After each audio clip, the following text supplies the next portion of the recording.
मुस्लिम समाजामध्ये सर्वात पवित्र सण म्हणून रमजानला आपण पाहत असतो। आणि आज ईद आणि ईदच्या निमित्ताने आमच्या सर्व मुस्लिम बांधवांना शुभेच्छा देण्यासाठी मी असो किंवा आमचे महापौर साहेब अभिषेक असो आम्ही या ठिकाणी आलेलो आहोत। आणि निश्चित या सणाच्या माध्यमातून समाजाला एक आम्ही सांगू इच्छितो की सर्व समाजाला की ज्या पद्धतीने आजपर्यंत सर्व समाज हिंदू मुस्लिम असो सर्व एकजुटीने एकत्रित या भारताच्या प्रत्येक घडामोडीमध्ये सर्वांचा सिंहाचा वाटा होता।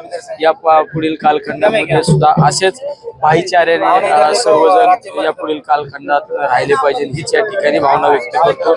आणि सर्व माझ्या तमाम मुस्लिम बांधवांना रमजान ईदच्या सदिच्छा।